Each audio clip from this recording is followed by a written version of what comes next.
Assalamualaikum warahmatullahi wabarakatuh. Halo sahabat tani, perkenalkan nama saya Dede Pratama Eno. Saya berasal dari kelas B Agroteknologi Fakultas Pertanian Universitas Jambi tahun 2020. Pada kali ini saya akan membahas materi yang sama, yaitu tentang desa, tetapi berbeda topik. Yang mana pada hari ini saya akan membahas tentang aspek kultural masyarakat desa. Nah, sebelum kita memasuki materi, saya ingin mengucapkan kepada Ibu Aprolita yang terhormat dan untuk teman-teman yang saya banggakan. Nah, selanjutnya yaitu memasuki materi kita pada hari ini, yaitu aspek kultural masyarakat desa.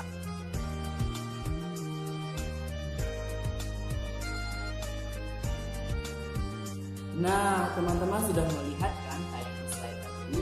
Nah, slide tadi menjelaskan pengertian desa menurut Profesor Dr. Andes Bintaro. Nah, saya akan menjelaskan apa sih pengertian desa menurut Profesor Dr. Andes Bintaro. Nah, menurut beliau, desa adalah hasil perpaduan antara sekelompok manusia dengan lingkungannya. Nah, apa sih yang dihasilkan dari hasil perpaduan tersebut? Nah, menurut beliau juga, hasil perpaduan tersebut itu ialah wujud atau penampakan di muka bumi yang ditimbulkan oleh beberapa unsur, yaitu unsur geografi, unsur sosial, unsur ekonomi, unsur politik, dan unsur kultural yang berinteraksi dengan unsur-unsur tersebut, dan juga ada hubungannya dengan daerah.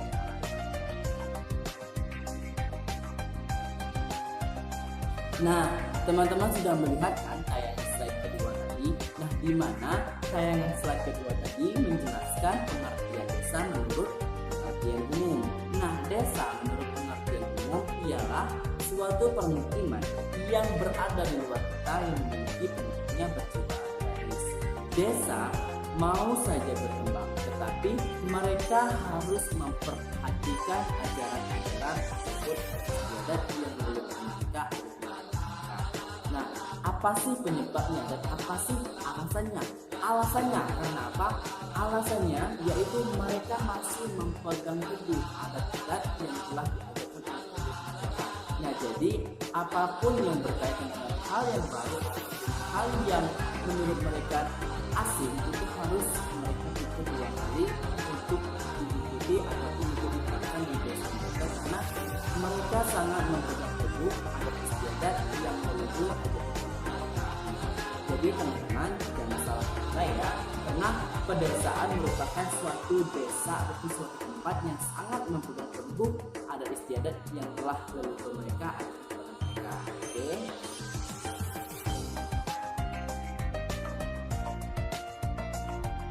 Nah, teman-teman sudah melihat kan slide ketiga tadi. Nah, slide ketiga menjelaskan tentang ciri-ciri masyarakat desa. Nah, ciri-ciri masyarakat desa yang pertama ialah afektivitas, ada hubungannya dengan perasaan kasih sayang, cinta, kesetiaan, dan kemesraan. Perwujudannya dalam sikap dan perbuatan tolong menolong, menyatakan simpati terhadap musibah yang diderita orang lain, dan menolongnya tanpa pamrih. Yang kedua, orientasi kolektif sifat. Ini merupakan konsekuensi diri afektivitas, yaitu mereka meningkatkan kebersamaan, tidak suka menonjolkan diri, dan tidak suka akan orang yang berbeda pendapat. Intinya semua harus memperlihatkan keseragaman kebersamaan mereka.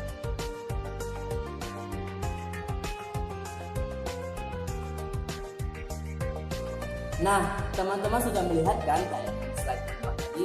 Tayangan slide keempat tadi sama persis juga ataupun memberikan penjelasan dari ciri-ciri masyarakat desa. Nah, ciri-ciri masyarakat desa selanjutnya ialah partikularisme. Pada dasarnya adalah semua hal yang ada hubungannya dengan keberlakuan khusus untuk suatu tempat atau daerah tertentu.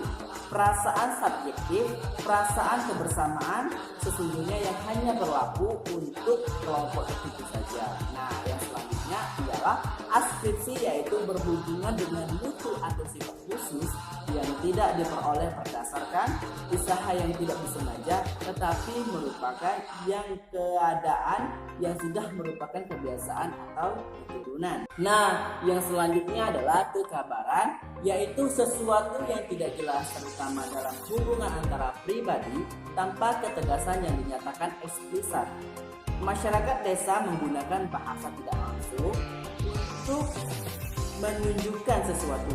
Nah, jadi dari uraian tersebut terlihat pada desa-desa yang masih murni masyarakatnya tanpa pengaruh dari luar. Nah, teman-teman, kita kembali ke slide berikutnya, yaitu tentang aspek-aspek kultural masyarakat desa.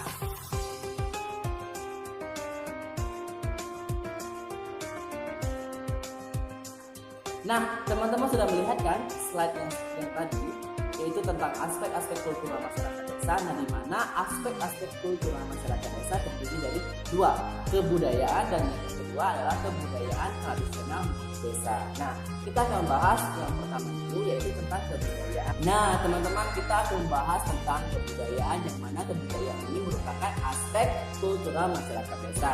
Nah, kebudayaan menurut ahli yaitu E.B. Taylor, kebudayaan adalah sebagai hal yang mencakup pengetahuan, kepercayaan, kesenian, moral, hukum, adat istiadat, kebiasaan, serta kemampuan-kemampuan baik yang diperoleh manusia sebagai anggota masyarakat.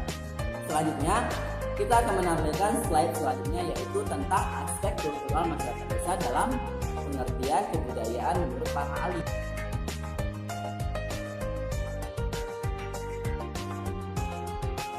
Oke, saya akan melanjutkan dari slide yang ditampilkan tadi, yaitu tentang kebudayaan menurut Kojaraningrat. Nah, di mana kebudayaan menurut beliau adalah keseluruhan ide-ide, tindakan, dan hasil karya manusia dalam rangka kehidupan masyarakat yang ada dijadikan milik diri manusia dengan belajar. Nah, selanjutnya di slide tersebut juga menjelaskan kebudayaan menurut Selos Somarja dan Suelaman Suemarti. Nah, di mana beliau juga menjelaskan kebudayaan adalah semua hasil karya, rasa, dan ciptaan masyarakat. Nah, kita akan melanjutkan slide berikutnya, di mana slide berikutnya ini akan menjelaskan kesimpulan dari kebudayaan tersebut.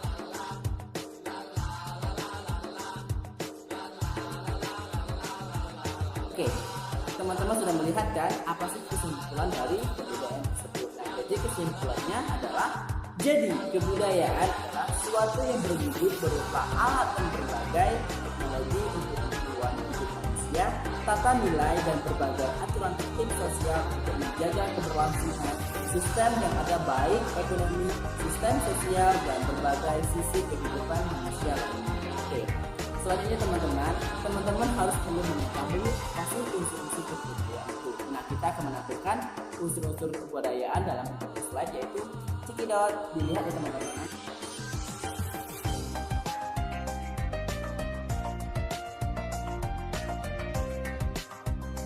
Oke teman-teman sudah melihat kan slide yang sudah saya tampilkan tentang unsur-unsur kebudayaan. Nah, di mana unsur-unsur kebudayaan pada pertama yaitu tentang sistem religi, kepercayaan atau agama. Nah, di mana di slide tersebut menjelaskan sistem religi biasanya tertanam sejak dalam kandungan. Nah, karena sistem religi ini lebih dekat ataupun lebih dekat pada keturunan.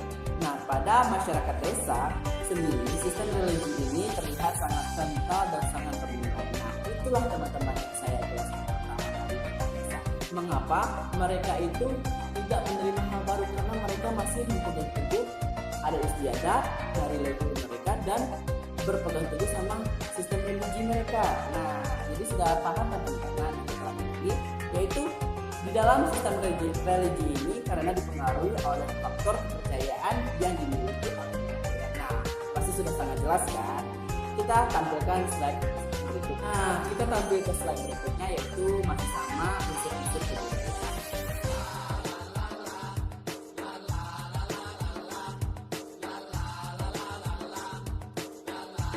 Nah, teman-teman sudah melihat kan slide berikutnya.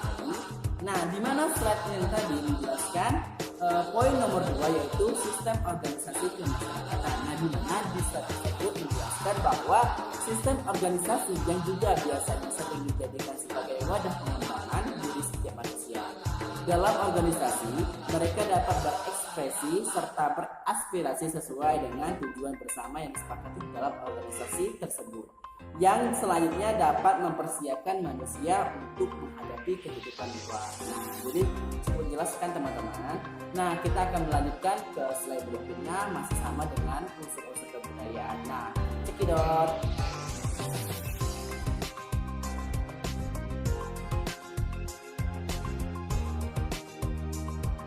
Nah, teman-teman sudah melihat kan slide yang berikutnya tentang sistem pengetahuan. Nah, di mana poin ketiga ini menjelaskan sistem pengetahuan, yaitu sistem pengetahuan masyarakat desa cenderung lebih rendah, terutama dalam bidang pendidikan dan teknologi.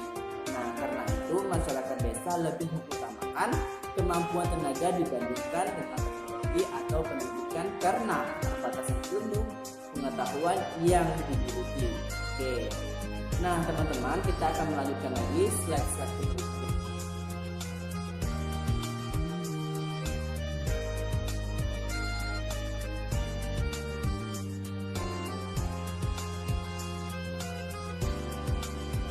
Teman-teman sudah melihat kan slide yang tadi menjelaskan tentang apa? Masih sama kok tentang unsur kebudayaan. Nah, di mana slide tadi menjelaskan poin keempat yaitu sistem mata pencaharian. Nah, pada penjelasannya, pada sistem pencaharian ini masyarakat desa kebanyakan melakukan pertanian, peternakan dan menangkap ikan dalam memenuhi kebutuhan hidupnya karena potensi daerah mereka yang mereka tempati memiliki kekayaan alam yang dapat diolah dalam bidang. Kita akan menjelaskan unsur-unsur kebudayaan selanjutnya, tapi kita tampilkan dulu slide kita. Oke.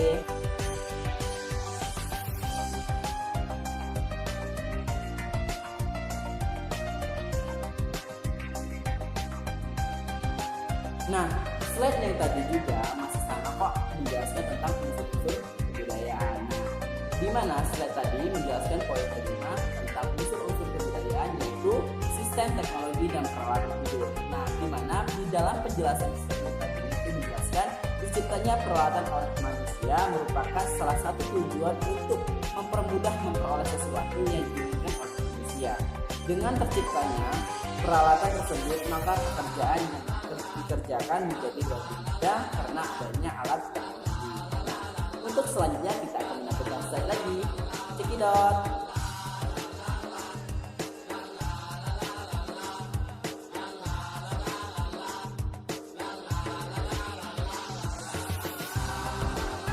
Nah, teman-teman sudah melihat kan slide tadi tentang apa? Nah, slide tadi tentang bahasa. Nah, bahasa merupakan termasuk juga dalam unsur kebudayaan. Itu dijelaskan bahwasanya bahasa merupakan hasil dari budaya yang diciptakan manusia untuk berkomunikasi dan menyampaikan pesan. Komunikasi yang dijalin dengan menggunakan bahasa bisa dilakukan dengan media tulis, tulisan ataupun isyarat. Nah, kita akan menampilkan slide berikutnya.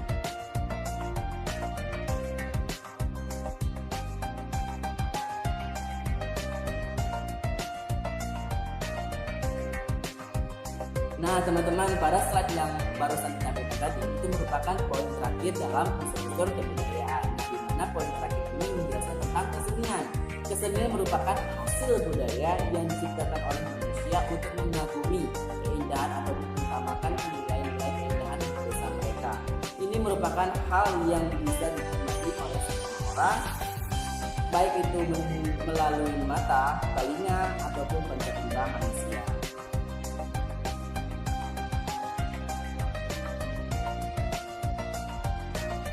Nah, teman-teman, kita akan memasuki materi tentang aspek kultural masyarakat kedua, yaitu tentang kebudayaan tradisional masyarakat desa. Nah, di mana di sini memiliki ciri-ciri kebudayaan tradisional. Yang pertama, tentang pengembangan adaptasi yang kuat terhadap lingkungan alam. Nah, di sini dijelaskan masyarakat desa atau petani mengembangkan tingkat dan bentuk adaptasi terhadap berbagai kekhususan lingkungan alam, sehingga dalam kaitan ini dapat dipahami bahwa pola kebudayaan masyarakat desa terikat dan memiliki karakteristik khas lingkungan alam. Nah, pada poin kedua itu menjelaskan tentang rendahnya tingkat inovasi masyarakat karena pasif terhadap alam. Nah, di sini dijelaskan bahwasanya tingkat kepastian terhadap elemen tanah berbagai jenis tanah, tingkat kelembapan, ketinggian tanah, pola geografi dan lain-lain itu cukup tinggi, sehingga mereka tidak perlu hal-hal yang baru karena mereka terasa telah diatur dalam dan ditentukan oleh alam. Nah, pada poin ketiga yaitu tentang faktor alam juga mempengaruhi kepribadian masyarakatnya. Nah, di mana pada poin ketiga dijelaskan sebagai akibat dari kedekatan dengan alam, orang desa umumnya mengembangkan filsafat hidup yang organis. Artinya, mereka cenderung memandang segala sesuatu sebagai suatu kesatuan ataupun tebalnya rasa kekeluargaan. Nah, yang keempat yaitu tentang pola kebiasaan hidup yang lambat. Nah, di mana pada poin keempat ini menjelaskan hal ini disebabkan oleh kebiasaan yang dipengaruhi oleh irama alam yang tetap dan lamban, tanaman yang tumbuh secara alami sehingga tumbuh hingga berbuah selalu melewati proses-proses serta tahapan tertentu yang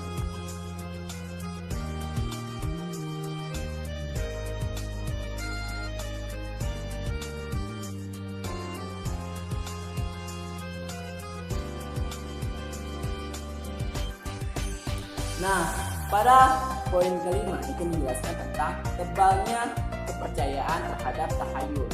Nah, konsepsi tahayul merupakan proyeksi dari ketakutan atau ketundukan mereka terhadap alam disebabkan karena tidak dapat memahami dan menguasai alam secara aman. Nah, pada poin ke-6 yaitu tentang sikap yang pasif dan adaptif masyarakat desa terhadap alam juga nampak dalam aspek kebudayaan material mereka yang bersahaja. Kebersahaja itu untuk nampak misalnya pada aspek kelima dan alat-alat pertanian. Nah, pada poin ke-7 yaitu tentang rendahnya kesadaran akan waktu. Faktor ini disadari oleh keterikatan mereka terhadap alam yang memiliki irama sendiri yang tidak terikat oleh waktu. Nah, tanaman memiliki proses alami dengan pekat waktu tersendiri terlepas dari pengaturan dan campur tangan manusia. Orang tinggal menanti proses yang alami itu. Akibatnya mereka tidak memiliki kesadaran tinggi akan pentingnya waktu. Nah, pada poin ke-8 yaitu kecenderungan masyarakat yang serba praktis. Nah, dalam segala hal mereka tidak terbebani hal-hal yang kompleks. Mereka tidak perlu berbicara panjang lebar dan berbasa-basi dalam satu sama lain. Hal ini mendorong tumbuh dan perkembangannya sifat-sifat jujur, terus terang, dan suka bersahabat. Selanjutnya pada poin ke-9 yaitu terciptanya standar moral yang kaku di kalangan masyarakat desa. Di mana di poin ke-9 itu menjelaskan moralitas dalam pandangan masyarakat desa adalah sesuatu yang absolut, tidak ada kompromi antara baik dan buruk serta kecenderungan pada pemahaman clear cut definition ataupun pemahaman hitam putih. Nah, teman-teman, bagaimana tentang penjelasan aspek kultural masyarakat desa tadi? Semoga apa yang saya jelaskan tadi mudah dipahami, dan video ini saya buat untuk memenuhi tugas kuliah saya bersama Bu Dosen Aprolita sebagai dosen pengampu. Cukup sekian dan terima kasih. Saya akhiri, wabillahi taufiq wal hidayah. Wassalamualaikum warahmatullahi wabarakatuh. Dah, sahabat tani.